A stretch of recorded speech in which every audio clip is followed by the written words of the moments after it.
বাজে হচ্ছে কি 9:30। একটু দোকানে যাচ্ছি, পোস্ত আনবো, বিস্কুট আনবো।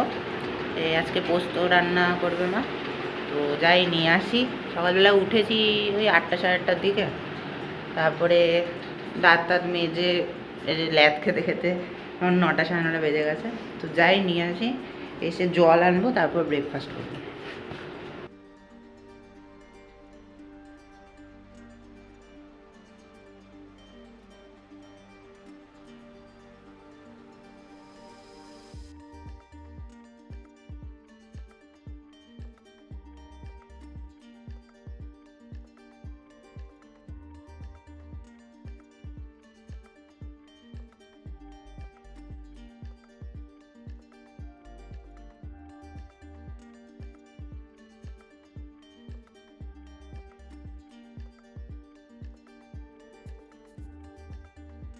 তো এখন অলমোস্ট বাজে হচ্ছে কি কটা, আমার 1:30 বাজতে যায়, প্রায় 1:30 বাজেনি, 1:25-25 বাজে। তো আজকে দুপুরে মা রান্না করেছে ভাত, এটা হচ্ছে কি পেঁয়াজ পোস্ত, পটল ভাজা, এটা লেবু নিয়েছি গন্ধরাজ, এটা টক ডাল, এই পনির, আর এই পোলাও পাশের বাড়ির এক দিদি দিয়ে গেছে, তো এটা খাবো। আর মা রান্না করেছে এইটা, চামচটা একটু সরিয়ে দাও, এইটা হচ্ছে কি আমাদের কী বলে, ইঁচড়।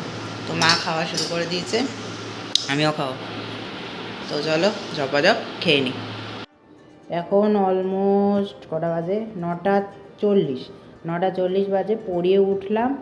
তো রাত্রেবেলা ডিনারে মা দিয়েছে হচ্ছে ভাত, ইঁচড়ের তরকারি, আর কি, আর লেবু, ব্যাস এই হচ্ছে কি রাতের মেনু।